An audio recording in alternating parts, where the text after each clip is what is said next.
Alléluia. C'est pourquoi il faut avoir la révélation de ce que tu vis. Sinon, tout ce qui va t'arriver, tu vas dire, c'est la volonté de Dieu, vraiment que le Seigneur... Non, tout n'est pas la volonté de Dieu. La plus grande volonté de Dieu est surtout dans Deutéronome 15, verset 6. L'Éternel, ton Dieu, te bénira, comme il a dit. Tu prêteras à beaucoup de nations. Tu n'emprunteras point. Tu domineras sur beaucoup de nations. Et elles ne domineront point sur toi. Dis cela à ton voisin. Alléluia. Bien-aimé, Dieu dit, il te bénira comme il a dit. Frère, ce soir, on s'en fout à quel moment Dieu a dit. Une chose est sûre, quand sa parole retrace ça, même s'il avait dit ça au temps de mes aïeuls, moi ici là aujourd'hui, ce qu'il avait dit doit s'accomplir. Alléluia. Ne regarde pas cela. Non, à quel moment Dieu a dit. Dieu ne m'a jamais parlé. Dieu a parlé à tes parents. Alléluia. Lorsque Dieu parlait à Élisabeth, lorsque Dieu parlait à Marie, Jésus, ni Jean-Baptiste n'étaient présents. Mais ce que Dieu avait dit à leurs parents a fini par s'accomplir. Je déclare qu'au nom de Jésus, tout ce que Dieu a déclaré dans la vie de tes parents te concernant se réalise au nom de Jésus. Ce que tes ennemis ont dit ne se réalise pas. Mais que pour Dieu se réalise. Alléluia. Il dit, je te bénirai comme je l'ai dit. Tu prêteras à beaucoup de nations. Frère, Dieu ne dit pas, tu prêteras à une nation. Il dit beaucoup de nations. Ce qui veut dire, frère, la bénédiction de Dieu est sans limite. Dieu veut que nous puissions élargir l'espace de notre tente. J'ai dit, commence à voir grand cette année.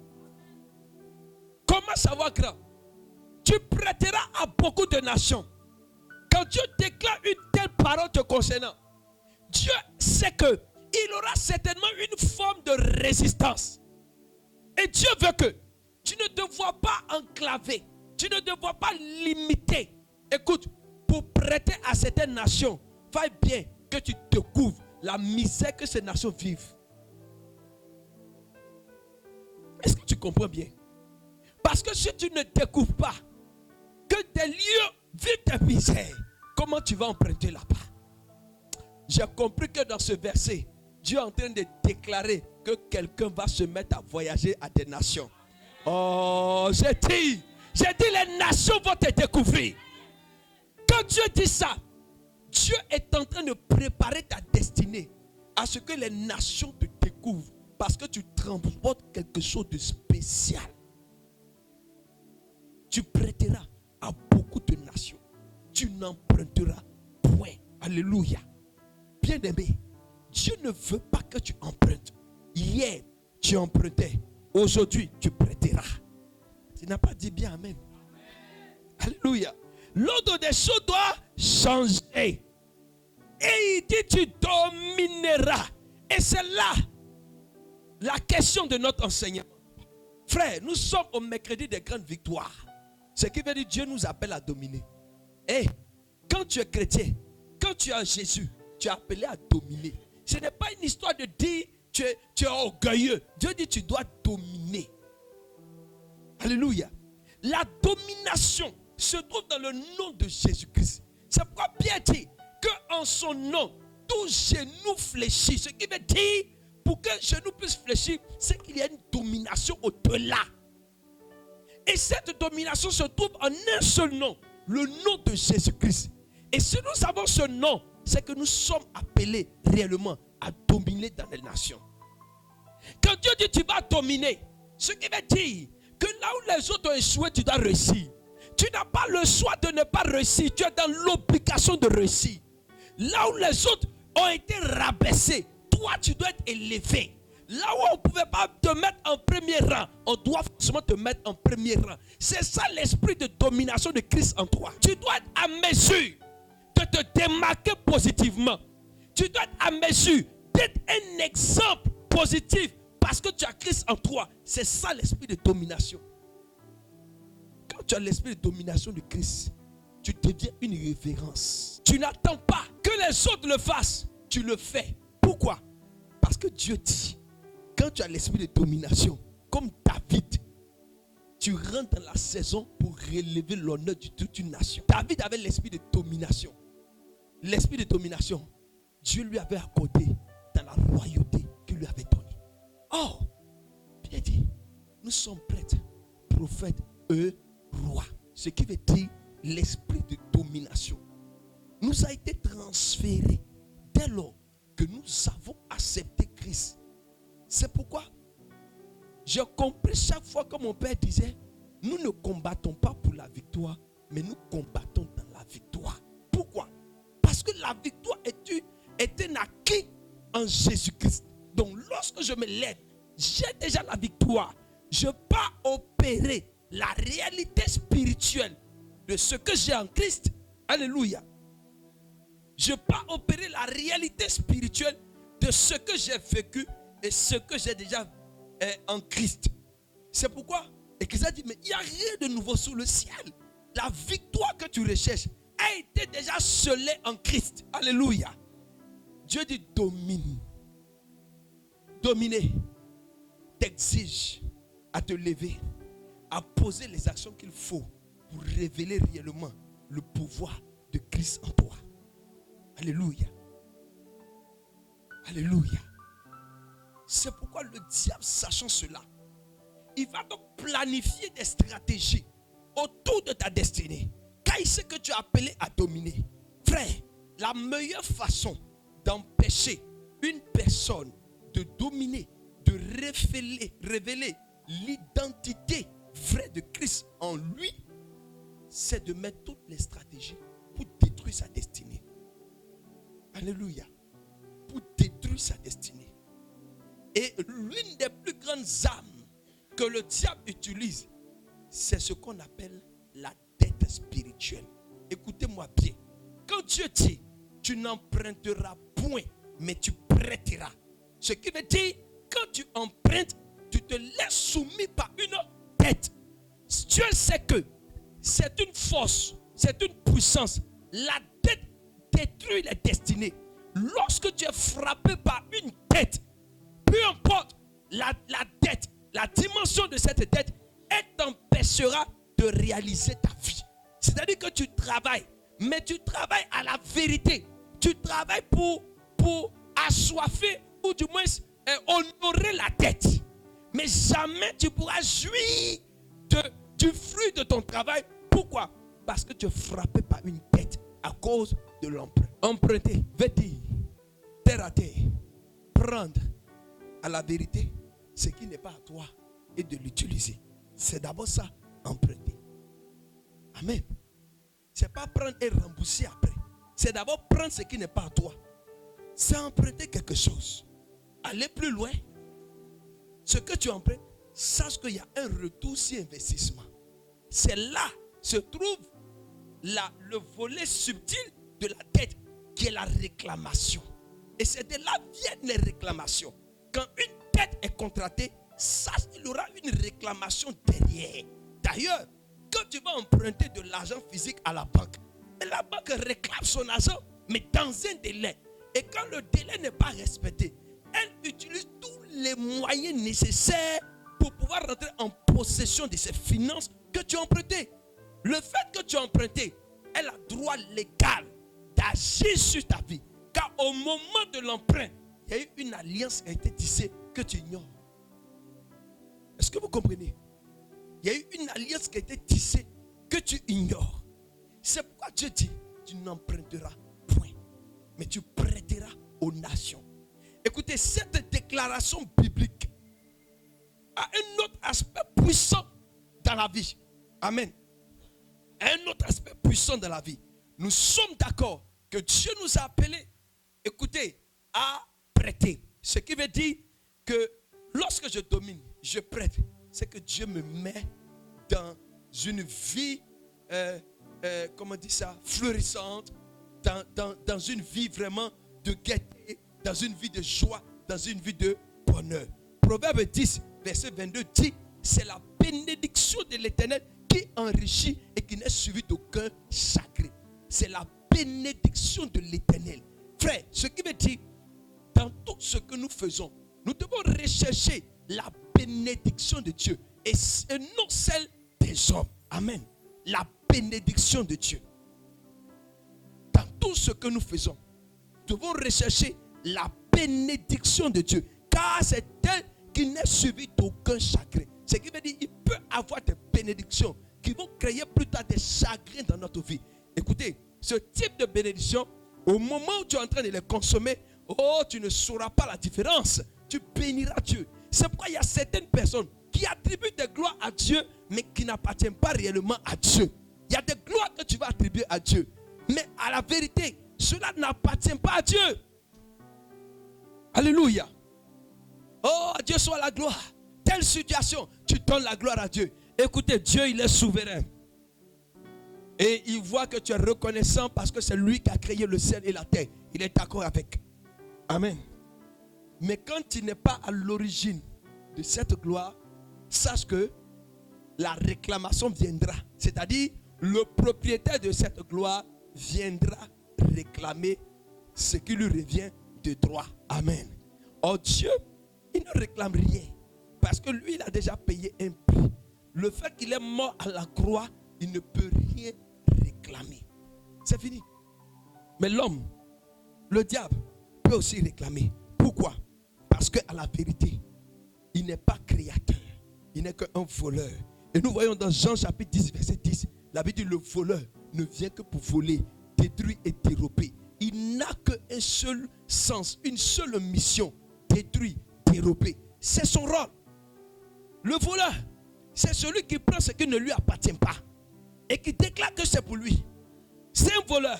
Il prend ce qui ne lui appartient pas. Il consomme et il déclare que c'est pour lui. Frère, l'autre côté au moins, tu empruntes. Tu es conscient que ce n'est pas pour toi, mais tu prends. Mais Dieu dit, ne rentre même pas dedans encore. Amen. C'est pourquoi vous allez voir, il y a des gens qui, lorsqu'ils empruntent la destinée des hommes, de certaines personnes, oh, je veux forcément coûte que coûte qu'on dise que je peux faire comme telle personne, que je peux agir comme telle personne. Alors tu te donnes tous les moyens à faire la même chose que la personne. Pourtant, si Dieu ne t'a pas appelé dans le même couloir de destinée que cette personne, tu es en train d'emprunter. Et c'est une erreur grave. Et après, tu ne comprendras pas. Il y aura des réclamations dans ta vie. Parce que le démon qui luttait contre la destinée de l'autre là, c'est chez toi, il va venir loger. Mais tu allais emprunter une fille qui ne t'appartient pas. C'est chez toi, il va venir loger. Il va libérer l'autre. Parce qu'il voit un esprit faible, un esprit fainéant, qui ne cherche pas à découvrir, à creuser au fond de lui pour chercher le meilleur trésor que Dieu a mis à lui pour valoriser. Le voleur ne vient que pour voler. Alléluia.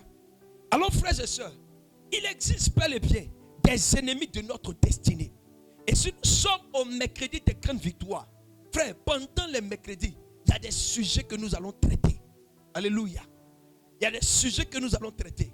Dieu a voulu que cette année, nous traitons certains aspects du combat spirituel de notre destinée. Amen. Il est bien beau, oh, de travailler dans notre champ, de s'aimer dans notre champ. Mais il est aussi important de sécuriser l'environnement. Et c'est ce que nous ferons tous les mercredis. Apprendre à sécuriser ce que Dieu nous a donné. Mais apprendre à sécuriser, c'est aussi connaître les réalités qui peuvent détruire notre champ, qui peuvent détruire notre vie, telles que les dettes. Alléluia. Les dettes. La Bible dit dans Romains chapitre 13, verset 8. Ne devez rien à personne, si ce n'est de vous aimer les uns les autres. Car celui qui aime les autres a accompli la loi. Frère, ne devez rien à personne. Ce qui veut dire, frère, Dieu ne veut pas que tu sois redevable à quelqu'un spirituellement parlant. Que personne ne dise, oh, on t'a aidé, tu allais faire telle chose. On a vu aujourd'hui, avec la situation, tout le monde réclame aujourd'hui la victoire. Les féticheurs disent, c'est nous on a fait. Les chrétiens disent, c'est nous on a fait. Les animistes disent, ça devait arriver. Bon, finalement, chacun réclame sa part de la victoire. Alléluia. Chacun réclame sa part de la victoire. Vous savez, quand les choses excellent, quand les choses deviennent bonnes, c'est là que vous voyez qu'il y a beaucoup de propriétaires autour. Mais quand ce n'est pas bon, tout le monde ne réclame pas la propriété. Sache que c'est comme ça la vie est. Alléluia. Alléluia. C'est comme ça la vie est. Et c'est pourquoi dans la vie, fais attention. Les gens qui commencent à marcher avec toi, les gens qui commencent à se frotter à toi, au moment où le parfum commence à bien monter, fais attention. Alléluia. C'est au moment où tu es dans la boule, là, c'est là qu'on voit réellement les amis de grande destinée. Amen. Les amis de grande destinée. Est-ce que je parle à quelqu'un? Ne devez rien à personne. Frère, Dieu l'a déclaré. Ce qui veut dire, aujourd'hui où tu es, personne ne doit se lever. Peu importe sa position au village, peu importe sa position dans ta famille, qu'il soit le plus spirituel de votre vie, il n'a pas le droit de réclamer une quelconque chose dans ta vie. Tu n'étais pas là quand tes aïeuls, tes grands-parents, tes parents tissaient les dettes avec cette personne. Tu n'y étais pas là. Il n'a pas le droit. Frère, c'est pourquoi il faut briser la dette dans sa vie. Si tu n'es pas conscient que tu dois briser certaines dettes dans ta vie, ça va jouer sur toi. Tu vas comprendre, tu vas voir que tu vas vivre les conséquences de la dette. Tu ne sais pas d'où ça vient. Malgré ta bonne volonté, mais les conséquences de la dette finissent par avoir raison sur ta vie si tu ne les traites pas. Alléluia. Les dettes. La dette, lorsque elle grandit ou elle s'enracine, elle s'approprie un maître. Et ce maître a juste pour vocation de détruire la vie de celui qui est endetté. D'où on parle de la dette démoniaque. La dette démoniaque. Or Dieu ne nous a pas appelés à être soumis à des démons, mais à soumettre des démons. La Bible dit dans Matthieu chapitre 10 à partir du verset 1, ayant appelé les disciples, il a donné le pouvoir de marcher sur les serpents et scorpions. Dieu nous a appelés à soumettre les démons. Voilà pourquoi, lorsque les disciples, les apôtres sont revenus, ils ont dit au maître, nous avons chassé des démons. Jésus dit, ah bon, mais pendant que vous étiez en train de le faire, moi, je voyais Satan tomber du ciel. Frère, il y a une réalité et une vérité à savoir dans le combat spirituel. C'est pourquoi, bien aimé, quand tu comprends qu'on combat dans la victoire, mais on ne combat pas pour la victoire, tu vas voir que les choses vont commencer à aller de mieux en mieux dans ta vie. Alléluia. Alléluia. Nous combattons dans la victoire. Amen. Parce que Christ nous sommes bénis en Dieu. Frère, Deutéronome 28, verset 12. La Bible dit, l'Éternel t'ouvrira ton bon trésor. Voilà encore une autre promesse pour dire, lorsque nous suivons Dieu, lorsque nous marchons avec Dieu, nous n'avons pas fait erreur. Nous n'avons pas échoué. Écoutez, il dit, il ouvrira son bon trésor, le ciel, pour envoyer à ton pays la pluie en son temps. Il y a un temps où la pluie descend. Il y a un temps où il n'y a pas de pluie. Pourquoi lorsqu'il n'y a pas de pluie, on maudit Dieu? Pourquoi lorsqu'il n'y a pas de pluie, on pense que Dieu nous a abandonnés? Non, frère. Il y a un temps pour que la pluie descende. Dis à ton voisin, il y a un temps. Ce que tu dois savoir, c'est que le temps que la pluie ne descend pas, c'est un temps où Dieu te donne pour s'aimer. C'est un temps où Dieu te donne pour préparer l'arrivée de la pluie. Alléluia. Quand tu comprends ça, l'ennemi a échoué. Oh non, mais Seigneur, je ne comprends pas. Mais cette sécheresse que je vis, non, Seigneur, la pluie descend. Pourquoi? Pour bénir le travail, tout le travail de tes mains. Ce qui veut dire, en français, terre à terre, s'il n'y a pas de travail de tes mains, la pluie ne descendra pas. Donc, quand il n'y a pas de pluie, Dieu te donne le temps de travailler tes mains. Est-ce que vous comprenez? Quand il n'y a pas de pluie, Dieu te donne le temps de travailler tes mains. Ne pense pas que tu as échoué à cette période. Non. nous a bénis. Et Dieu veut que nous travaillions nos mains. Alléluia. Mais malgré que certaines personnes le font, tu travailles tes mains. Au moment où la saison de pluie doit descendre, le ciel est fermé. Qu'est-ce qui se passe? C'est que quelque part, il y a une dette démoniaque qui pèse. Et si cette dette existe encore, tu ne verras pas la pluie sur ton territoire. Alléluia. Et il dit, tu prêteras à beaucoup de nations et tu n'emprunteras point. La même promesse est répétée ici. Je l'avais dit que c'est lié. Amen. Donc nous sommes la prophétie de Dieu. Amen. Qui doit se manifester dans ce monde. Frère, vois-toi comme la prophétie de Dieu qui doit se manifester dans ce monde. Quand tu te lèves, comment tu te vois? Est-ce que tu te vois demain à quelqu'un qui va prêter à des gens? Ce qui veut dire que quand tu te vois comme quelqu'un qui va prêter à des gens, c'est que tu deviendras immensément riche. La richesse n'est pas un péché, mais le fait de vivre dans la luxure, de ne pas comprendre la richesse et de faire de la richesse son Dieu, c'est là que ça devient un péché. Être riche est une bénédiction. Être riche, c'est la volonté de Dieu. Dis à ton voisin. Alléluia. D'ailleurs, quand Dieu avait décidé que les Hébreux sortent de l'Égypte, il dit non, ce peuple ne sortira pas de l'Égypte comme un pauvre. Ils vont m'adorer comment? Dieu n'aime pas les adorations avec un esprit de pauvre. Non, Dieu n'aime pas ça. Le cœur du pauvre, mais pas l'esprit du pauvre. Ce n'est pas la même chose. L'esprit de pauvreté avec un cœur pauvre n'est pas la même chose. Le cœur pauvre, c'est le symbole de l'abandon pour s'attacher à Dieu.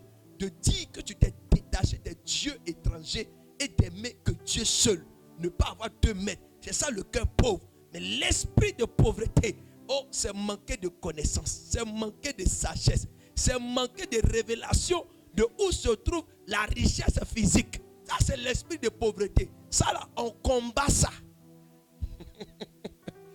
Amen, amen. Alléluia. Ça, là, on combat ça. Quand vous lisez Ecclésias, je crois, Ecclésias chapitre 9, la Bible dit, un homme pauvre et sage, il a sauvé une vie par sa sagesse. Mais les gens l'ont oublié. À cause de quoi? De sa pauvreté. Mon frère, ta sagesse va sauver. Mais si tu veux qu'on parle de toi, si tu veux garder ton nom, si tu veux que ton nom soit inscrit quelque part, tu n'as pas droit à rester pauvre. Alléluia. Tu n'as pas droit. Frère, on parlera de Bill Gates que tu veuilles ou pas. Malgré qu'il ne prêche pas dans vos synagogues, on parlera de lui. Parce qu'il est riche. Il est immensément riche. Amen. La richesse préserve aussi la renommée quelque part. Et cet homme qui a sauvé la ville, sa renommée n'a pas été préservée parce qu'il était pauvre. Que Dieu te donne de préserver une renommée puissante sur ta vie. Et relever même le nom de ta famille. Alléluia. La dette. Proverbe chapitre 22 verset 7 dit, oh, le riche domine sur le pauvre. Frère, le riche domine sur le pauvre. Voilà pourquoi la dette est une malédiction. Parce que quand tu es soumis à une dette, on dominera sur toi. Et Dieu dit, c'est à vous de dominer. C'est ce que nous avons fait dans le premier verset. Dominer, dominer. Ce qui veut dire, dominer veut dire devenir riche. On n'a pas dit bien amen. La Bible dit, le riche domine sur le pauvre. Et Dieu dit dominer. Ce qui veut dire, Dieu dit devenez riche, ne soyez pas pauvre. Donc arrêtez. Non, le chrétien doit être ceci. J'ai dit, c'est des fausses gloires. À la vérité, les gens ne sont pas humbles. C'est parce qu'ils n'ont rien. Attendez quand ils vont commencer à avoir un peu. Ils vont commencer à réclamer leur position. Ils vont commencer à réclamer leur honneur. La pauvreté rend humble. Alléluia. Attends qu'il soit riche, on verra s'il est vraiment humble. Là, il dit non, c'est parce qu'il est humble. Quand on dit non, viens t'asseoir ici. Non, moi je ne veux pas m'asseoir ici. Hey, attendez, ça a rentré un peu dans la poche. Quand c'est lui qui va réclamer, non, moi je ne peux pas m'asseoir là-bas. Il faut que c'est ici, je dois m'asseoir. Ma place est ici. Mais comment ça fait chaud dans votre coin là? C'est que moi, il ne vient plus prier. Frère, l'argent est en train de rentrer. L'humilité est en train de disparaître. Il te réclame sa vraie place. L'argent. Alléluia. Le riche domine sur le pauvre. Amen. Le riche domine sur le pauvre. Frère, quand Dieu dit dominer, dans Deutéronome 15, verset 6, c'est que Dieu nous appelle à être riches. Si nous ne sommes pas riches, comment dominerons-nous? Comment? On consulte la parole du riche. On oublie la parole du pauvre. Voilà la vérité. On ne t'écoute même pas. Allez-y, lis Job. Il dit, Job est devenu, c'est-à-dire étranger à ses propres serviteurs. Quand il parle, personne ne l'écoute. Parce qu'il est devenu pauvre. Ta parole n'a plus de crédibilité. Quand tu es pauvre, on fait les réunions de famille derrière toi. Mais quand tu seras là même, là, on dit, on décide, chacun n'a qu'à donner 500 000, tu as donné combien? Et puis à cause de toi, on va ajourner réunion. On ne peut pas ajourner. Alléluia. Mais quand on sait que tu as un poids, quand tu n'es pas là, la réunion ajournée, ben c'est que vous allez décider là. Vous avez décidé, c'est entre vous là-bas, je ne suis pas dedans. Oh, c'est toi, tu fais les 90%. On est obligé de t'attendre. Ou bien même à la réunion, on met sur parleur. Tu dis quoi? C'est toi, on attend pour conclure. Il faut dire amen. Alléluia. On doit t'attendre pour conclure les choses. Les gens nous ont trop dévancés. Ils doivent nous attendre. On les a laissés nous dévancer, aller préparer le territoire. Mais ils ne pourront pas terminer la chose sans nous. Jamais. Les mercredis de victoire. Frère, on va prendre des décrets. Alléluia. Nous, on n'est pas pressés. Ils ont couru. Mais ils étaient obligés de nous attendre. Parce que la décision finale nous revient. Alléluia. Bien aimé. Dette. Allons encore plus loin pour comprendre la dette. 2 Rois, chapitre 4, verset 1. Oui, le texte il est un peu long. Quelqu'un peut me le prendre rapidement. 2 Rois, chapitre 4, à partir du verset 1. 2 Rois, chapitre 4, à partir du verset 1. Rapidement. Qui a trouvé? Allons-y. 2 Rois, chapitre 4, à partir du verset 1. Une femme d'entre les femmes des fils des prophètes cria à elle cria à Élisée en disant, ton serviteur mon mari est mort. Et tu sais que ton serviteur craignait l'Éternel. Or le créancier est venu pour prendre mes deux enfants et en faire ses esclaves. Élisée lui dit, attends d'abord, frère, la femme d'entre les femmes des fils des prophètes, c'est-à-dire c'est la femme d'un prophète. Il faut dire à quelqu'un, même si tu adores Dieu, tu adores mieux Dieu sur la terre, tu ne dois pas mourir pauvre. Non, c'est pas possible. C'est pas possible. Frère, le prophète est mort. C'est un serviteur. Il craignait Dieu. Donc craindre Dieu là, ça ne donne pas seulement l'argent. Tu peux craindre Dieu ne pas avoir l'argent. Alléluia. Tu peux craindre Dieu. Vous savez, c'est là la différence. Je vais attirer votre attention.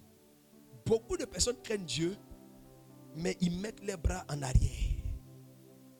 Deutéronome dit, Dieu ouvrira son bon trésor du ciel pour bénir quoi? Le travail de tes mains. Quand tu crains Dieu et que tes mains ne travaillent pas, tu peux demeurer dans la pauvreté. Les gens craignent Dieu. Oh Seigneur, je vis la chasteté. Et Seigneur, vraiment je ne pêche pas, je ne critique pas.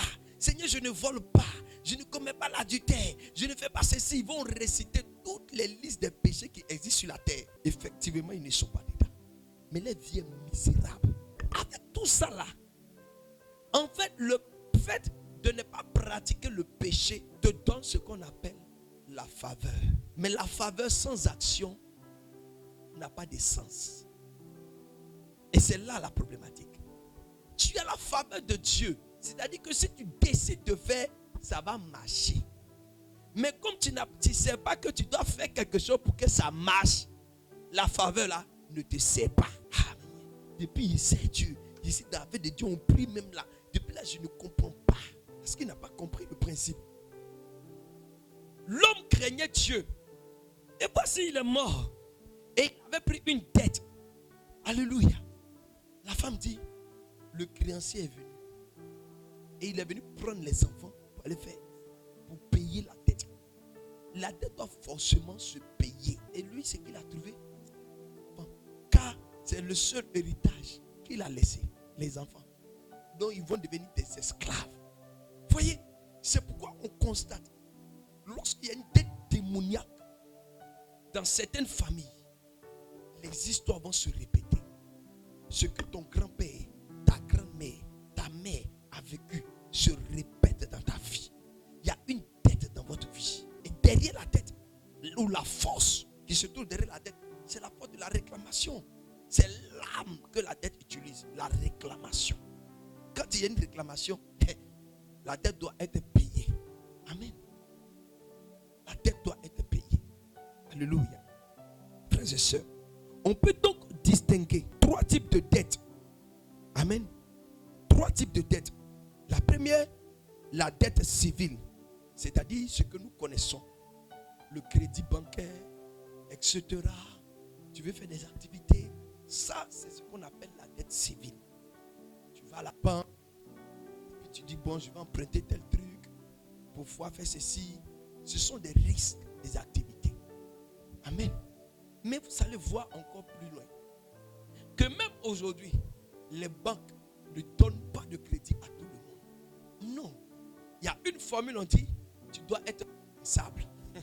Mais être finançable, c'est encore sur le joug d'une dette. Et bien généralement, les grands pays que vous voyez sont endettés. Même les États-Unis sont endettés. D'autres disent la source du développement, c'est la dette. Aujourd'hui, voilà la Côte d'Ivoire, on a plus de 30 000 milliards de dettes. Les gens sont venus, ils ont aimé notre pays. On dit que c'est la meilleure CAN depuis la 34e édition.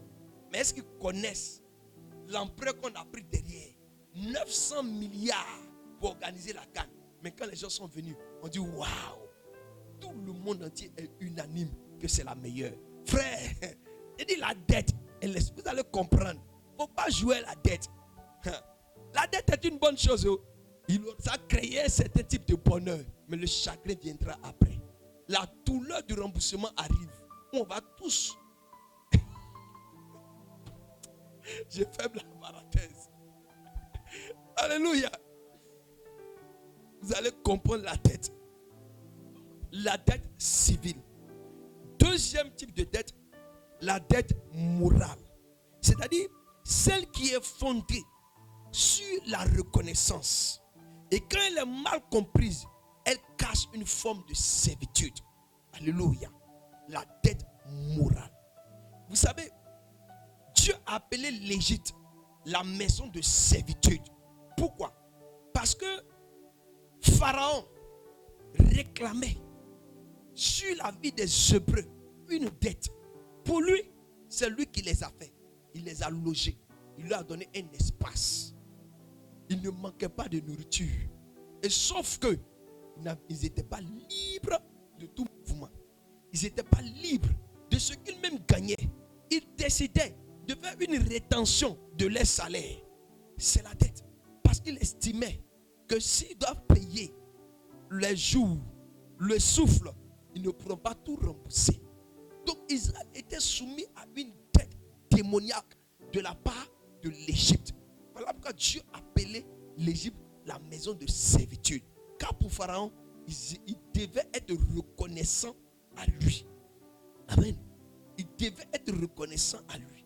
Et là encore, vous allez voir que même quand il laissera partir les Hébreux, il va décider de les poursuivre. La réclamation.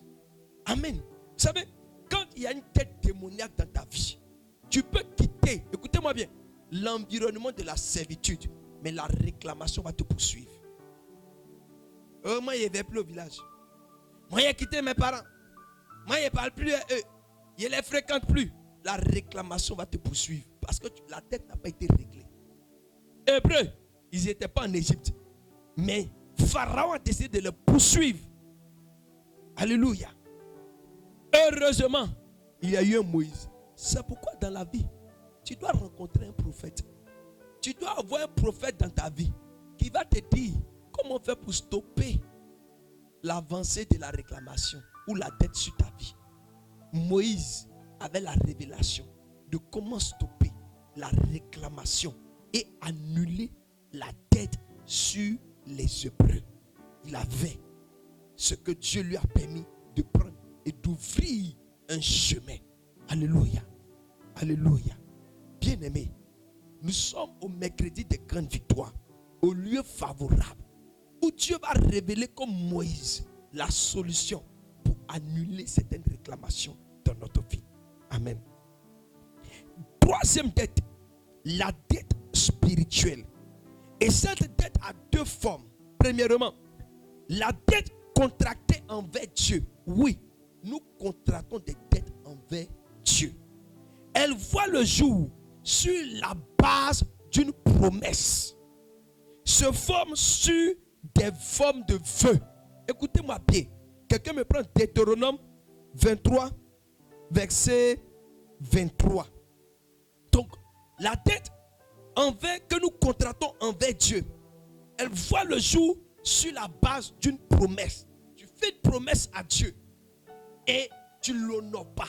C'est une dette que tu as contractée vis-à-vis de Dieu. Dieu ne t'a pas obligé de le faire. Faites attention. J'avais donné un enseignement il y a des années de cela. Je crois que les mercredis des grandes victoires va permettre de ramener ça. Alléluia. Où j'ai donné les réalités des dettes. Nous allons venir là-dessus. Pour que vous compreniez aussi les hôtels. Je vais revenir sur ces enseignements. Parce que beaucoup de personnes vivent des dettes vis-à-vis de Dieu. Mais tu ne comprends pas. Sans que même il y ait un sorcier dans ta vie, la dette vis-à-vis de Dieu ne va pas jouer avec toi. Lorsqu'on Actes chapitre 5, vous connaissez cette histoire d'Ananias et Saphira, l'exemple d'une dette vis-à-vis de Dieu. Ils ont ouvert la bouche, ils ont dit, nous voyons les bonnes choses que les apôtres font. Nous, on va vendre notre terrain et puis l'argent, donner à la communauté pour l'œuvre de Dieu. Quand ils ont vendu, ils ne savaient pas que ça allait être aussi juteux. Quand ils ont vu le bougnac là, ils disent non, on ne peut pas tout donner. Yeah, c'est les pauvres là, les gens là, les enfants là. C'est eux qui ont bouffé tout l'argent là.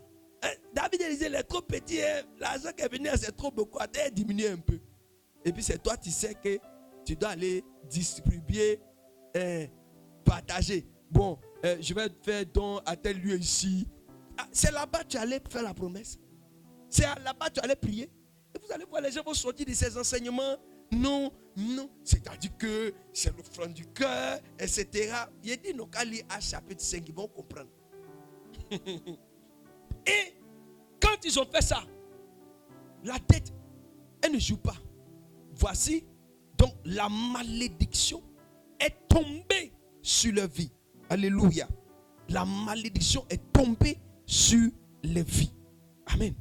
Deuxième forme de dette, dans cette dette spirituelle, donc j'ai parlé, les dettes spirituelles contractées aussi vis-à-vis des esprits mauvais. C'est-à-dire qu'il y a des personnes qui se donnent à aller faire des deals avec des esprits mauvais dans le but d'obtenir quelque chose. Non, vraiment, aide-moi, je n'arrive pas à faire enfant, etc.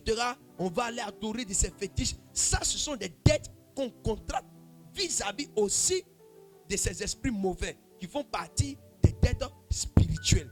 Donc, dans les dettes spirituelles, il y a deux types de dettes. La dette qu'on contracte vis-à-vis de Dieu et celle qu'on contracte vis-à-vis des esprits mauvais. Bien-aimés, je vais terminer ce soir et nous allons poursuivre mercredi prochain. Comment repérer les dettes dans votre vie? Alléluia. Il est important. Comment repérer les dettes dans votre vie? Nous avons vu que Dieu nous a réellement bénis. Nous avons vu le caractère de la dette. Et nous avons vu les trois types de dettes qui peuvent exister. Sachons une chose, la dette n'est pas désirable. C'est-à-dire qu'on ne doit même pas la souhaiter. Non, une dette démoniaque dans ta vie, c'est comme un joug que tu traînes et tu vas finir par succomber sur le poids de ce joug-là. C'est pourquoi il faut annuler les dettes. Alléluia. Il faut annuler. Romains 13, 8 Romains 13, verset 8 est clair. Ne devez rien à personne, si ce n'est de vous aimer les uns des autres. Frère, travaille. Vous savez, c'est pourquoi dans la vie, quand tu n'es pas d'accord avec quelqu'un, il est important de ne pas chercher à utiliser la personne. Vous savez, c'est la sorcellerie, la méchanceté, l'homme noir. Et c'est ce qu'on voit. Vous savez, vous allez voir que les Occidentaux là, regardez ce qui est en train d'arriver aujourd'hui. Mais les gens pensent que Dieu, j'ai dit la malédiction là, aujourd'hui tu vas réjouir avec. Mais le chagrin peut venir 20 ans, 50 ans après. Et les gens n'ont pas bonne mémoire. Ils oublient les choses. Amen. Ils oublient qu'ils ont contracté de ces dettes. Et ils oublient. Alléluia. 20 ans après, 50 ans après, les fruits de la dette dans leur vie commencent à se manifester. Alors ils s'interrogent. Mais d'où vient cette situation? Comment se fait-il que je suis dans ce phénomène? Alléluia. Amen. Alors je vais survoler rapidement. Comment repérer les dettes de votre vie? Premièrement, la dette a un caractère subtil. C'est-à-dire que la dette n'est pas quelque chose qui est facilement palpable, facilement visible. Même si tu parles en langue, tu peux ne même pas savoir qu'il y a une dette qui existe dans ta vie. C'est la pire erreur de ta destinée. La dette a un caractère héréditaire. Je l'ai dit, une chose dont tu n'as pas participé. Mais le fait que tu es de cette lignée, tu fais partie de cette famille, la dette est sur ta vie. Ça coule dans ton sang. Ça te réclame. Si on n'a pas eu tes parents, on peut t'avoir toi. Et dans votre vie. Donc, ça a un caractère héréditaire. Et parfois, dans ces conséquences des dettes, la semaine prochaine nous les verrons, telles que les maladies, etc. On voit de ces maladies qui se transmettent de génération en génération. Ça fait partie des dettes. On parle de maladies héréditaires, maladies générationnelles. Et puis certaines personnes prennent le plaisir de chahuter ou de chouchouter même. Je préfère plus ce terme, la maladie dans leur vie. Mon père a vécu ça. Ma mère même a ça. Nous tous dans notre famille, là, on a ça. Et puis ça lui plaît. Il est dedans. Il cajole ça. Et il est fier d'affirmer que ça fait partie de leur famille. Alléluia. Comment? C'est pas possible. Je me souviens, il y a une dame dans leur famille, c'est-à-dire que eux là, à un certain moment de la vie, ils se jettent au feu pour mourir. C'est un démon qui faisait ça. La dame a été brûlée. Elle n'est pas morte. La situation s'est répétée sur son fils. C'est là qu'elle va commencer à s'interroger. Vous dites, cette affaire-là. Parce que sa maman a vécu ça. Dans la grande famille, il y a plusieurs personnes qui ont vécu la même situation. Ou bien, c'est-à-dire qu'il y a des faux gestes où ils vont tomber dans le feu, des trucs comme ça. C'est-à-dire, eux, forcément, leur peau là, ils doivent avoir marque de brûlure. Et ça se transmet de génération en génération. C'est là qu'elle va se lever. Alléluia. Lorsqu'on faisait, c'était à 13 jours, quand on avait commencé les programmes de Vallée des Victoires. Il y a longtemps, on faisait Vallée des Victoires, dans les années 2008-2009. Il y a une maison de PDCI en son temps. Et c'est là qu'elle va se rendre compte qu'il y avait un problème. Parce que ce n'est pas normal. Mais c'est dans la présence de Dieu, dans les espaces de combat spirituel, que l'esprit a commencé à lui ouvrir la sagesse divine, de comprendre qu'il y a une anomalie dans leur vie. Et il y a beaucoup de situations dans ce sens. Frère, beaucoup. Que des gens vivent, mais qui ne savent pas que réellement, ils vivent des situations. La dette est imprescriptible. C'est-à-dire, on ne peut pas la prescrire comme une ordonnance, comme quelque chose. On dit, bon, papa, on explique seulement. Frère, c'est pas possible. C'est un truc spirituel. Quand tu as fait l'erreur de mettre ton pied dedans, on ne peut pas expliquer. Tu vas vivre ça. Alléluia. Bien-aimé. C'est pourquoi Dieu nous fait la grâce de comprendre que nous devons lutter pour la dette. Travailler, détruire cette dette. Alors ce soir, nous allons prier que toute dette qui existe, même si on n'a pas traité la question de ce soir, comment annuler les dettes, mais nous allons anticiper par la foi, avec la prière victorieuse, alléluia, annuler l'existence de toute dette dans notre vie. Parce que Dieu nous a appelés à dominer. Frère, nous devons être riches. Nous devons reposséder nos territoires. Alléluia. Et nous sommes là tous les mercredis de victoire pour vivre ça, pour récupérer ce qui nous revient de droit.